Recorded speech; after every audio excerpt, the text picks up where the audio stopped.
Assalamualaikum warahmatullahi wabarakatuh. Jadi saya mau ngasih tahu aja mengenai model evaluation and selection untuk mata kuliah machine learning. Jadi di sini kita punya contoh kasus deh. Sebelum itu kita sebenarnya belajar ngapain sih? Jadi sebenarnya kita cuman buat modeling lah, modeling prediksi dan ngecek akurasi gitu sebenarnya. Kita nyari nilai-nilai itu di dalam sini.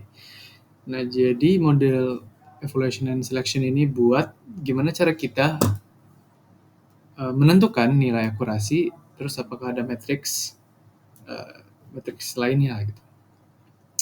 Ini bisa kalian baca. Lalu ada classifier evaluation matrix bernama confusion matrix. Jadi langsung saya jelasin aja. Jadi di sini kita punya table bentuknya seperti ini ya. Oke, kita fokus ke dalam materi dulu. Oke, jadi kita punya seperti ini. Jadi actual class ini kita anggap kondisi dunia nyata sebenarnya. Dalam kasus ini kita anggap aja orang yang kena penyakit kanker, gitu ya. Terus ini predik kelas ini prediksi mesin learning kita. Berarti kan predikan di sebelah kanan ya, berarti yang ini kan. Lalu actual class itu yang ke bawah. Jadi kondisi aslinya, ini pasien kena kanker, ini enggak. Ini mesin prediksi benar, ini mesin prediksinya nggak ada kanker, ini ada kanker. Nah, jadi pada ini, kenapa dia bisa true positif? Karena gini, actual class-nya pasien punya kanker, predicted class-nya dia ngedeteksi kalau ada kanker, mesin learning-nya. Jadi artinya ini true dan nilainya positif. Jadi benar, pasiennya sebenarnya memang punya kanker dan mesin ngedeteksi kanker juga. Itu positif true atau true positif deh, TP. Lalu ada pasien kena kanker, lalu mesinnya ngedeteksi negatif. Nah, ini kan salah ya. Maksudnya aslinya punya kanker, ya kan? Tapi deteksinya nggak punya. Nah, ini artinya false dan negatif. Gitu. Terus di sini pasiennya nggak punya kanker, tapi diprediksinya punya kanker. Nah, ini masuknya ke false positif. Dia positif lah. Pokoknya ini dia belakangnya positif ya. Ini kita lihat belakangnya aja. Ini kalau dia mesin ngedeteksi ada kanker berarti positif belakangnya. Kalau kiri. Oke, next. Ini sebelah kanan. Oh, yang ini. Sebenarnya nggak punya kanker pasien tuh. Tapi mesinnya deteksi memang nggak punya kanker. Nah, ini artinya true negatif. Kenapa ini true negatif sedangkan ini false negatif? Karena gini. Ini prediksinya maksudnya salah. Prediksinya itu false dan nilainya negatif untuk prediksi mesinnya. Gitu. Jadi ini kenapa dia bisa true negatif? Itu karena memang nggak punya kanker dan deteksinya memang nggak ada. Jadi dia true dan negatif. Ini true dan positif. Ini false positif dan ini false negatif. Ini boleh dipahamin dulu atau diulang lagi. Nah, sekarang kita punya yang kasus ada nilainya lah, ada angkanya. Jadi kita punya extra column di sini yang provides itu kayak menyediakan total. Jadi ada total. Oke. Ini actual class. Misalnya ada orang ngomong dia ngomong beli komputer dan mesin prediksi juga beli komputer. Dan ada sekitar 6.954 yang beli komputer gitu lah ya. Terus ada yang beli komputer tapi mesinnya prediksi nggak beli komputer. Dia ngedeteksinya sekitar 48 orang misalnya. Totalnya kalau di total yang beli komputer sebenarnya actual itu ada 7.000. Terus di sini ada Sebenarnya dia nggak beli komputer, tapi mesin deteksinya dia beli komputer sebanyak 400 orang. 412 orang. Terus yang Buino sama dengan actual kelasnya Buino. Terus predicted kelasnya Bui Komputer No itu ada 2588. Gitu ya. Terus totalnya ada 3000. Nah, ini totalnya ini summarize dari total ke bawah, ini summarize total ke bawah. Ini juga summarize total ke bawah dan ini ke samping, ini ke samping, ini ke samping, ke samping. Oke, kita sudah mulai masuk ke Excel. Nah, ini yang tadi. Ini kalau kita lihat, ini ada rumusnya, summarize dari ini dan ini summarize dari ini dan ini summarize dari sini, atau dari sini juga boleh. Terus ini di summarize hasilnya ini juga. Oke, itu aja penjelasan singkatnya. Nah, ini kan kalau kita bentuk ya, kita buat kerangka bentuknya lah.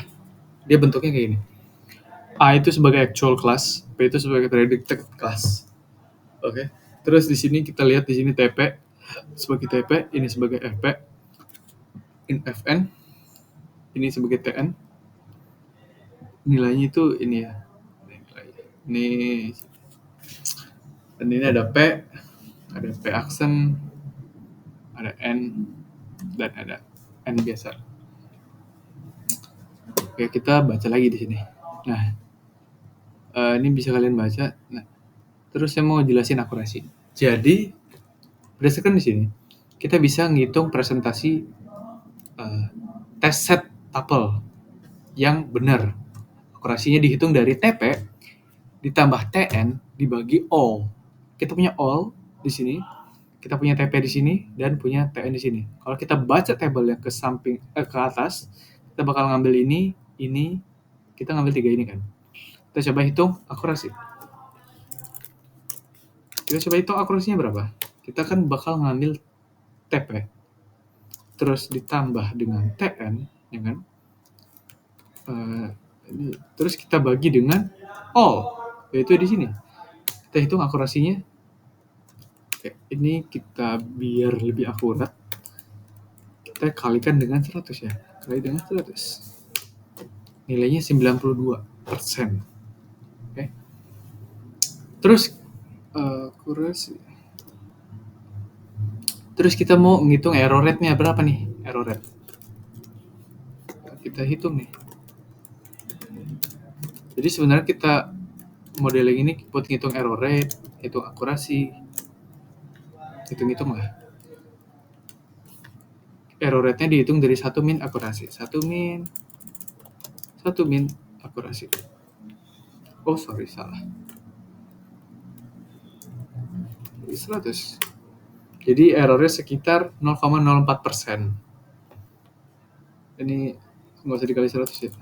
Ribet. Nah. Gitu lah ya. Ini kalau mau kalian kali, boleh. Ini kalau mau di...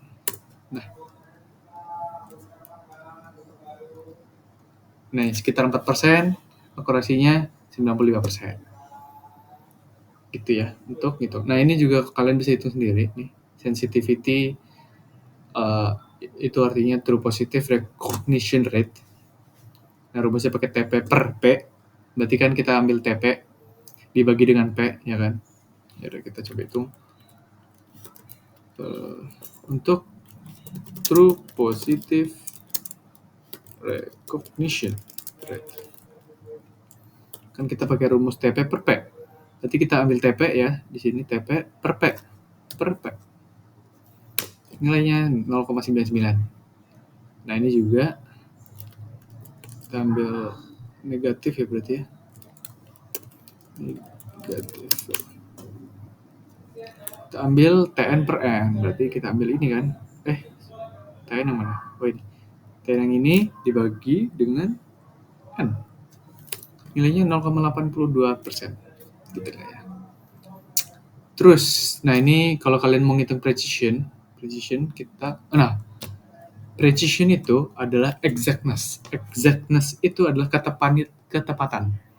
Jadi intinya dari kalimat ini itu berapa persen sih ketepatan dari classifier labeled, itu artinya yang mesin itu labelin atau mesin itu prediksi sebagai positif, dan yang benar-benar kondisi aslinya itu juga positif. Nah, kita bisa hitung untuk precision. Kita bisa hitung nih precisionnya ada berapa. Kita bisa pakai rumus TP. TP mana ya? Ini ya. Kita pakai TP berarti kan ini ya. TP dibagi TP lagi ditambah dengan FP. FP ya bawahnya. Berarti nilainya 0,94. 4. Dan terus recall. Kita hitung juga recall. Recall didapat dari TP. TP lagi ini berarti TP dibagi TP plus FN. FN itu kanan ya. Dan hasilnya 0,99. TP yes, TP plus FN. Yes. Nilainya 0,99. Recall itu adalah completedness. Jadi berapa persen positive tuple that are classified as positive. Itu maksudnya berapa persen sih yang diklasifikasiin sebagai positif.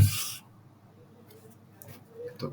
Jadi ada 99% yang diklasifikasiin sebagai positif dari data ini. Dari total lah. Ini kan kalau kita perhatian ya, ini kan nilainya sama dengan total nih yang dibagi nih. Jadi yang berkata yes atau build komputer yes itu ada 99%. Kita cuma ngitung itu aja. Nah, terus di sini ada perfect score. Nah, perfect score 1. Nah, semakin mendekati 1, berarti prediksinya semakin bagus, semakin benar, semakin sempurna mendekati 1. Kalau 1 berarti sempurna. Udah. Wah, akurat lah. Nah ini kalau mau nyari F, kita lihat harmonic means of precision and recall. Ini rumusnya, ini bisa kalian coba, dan ini bisa kalian coba juga. Ini ini saya kurang paham, tapi kalian bisa coba cari. Oke, terus ada example. Nah ini kalian udah tahu ya cara ngitung precision gimana. Cara ngitung precision itu simpelnya, yang TP ini, pokoknya yang paling atas ini dan paling atas ini, dia kan nunjuk ke sini ya. Ini dibagi dengan total, itu dapat precision. Terus cara ngitung recall itu saya lupa. Cara ngitung recall TP ini dibagi dengan 300 atau dibagi dengan total. Itu kita dapat recall. Nilainya 30%. Ini contoh cepatnya lah. Ini kalau ngitung cara agak panjangnya seperti ini. Oke, saya kira itu cukup. Ini bisa coba dibaca-baca lagi. Oke, kalau gitu saya akhiri. Wassalamualaikum warahmatullahi wabarakatuh.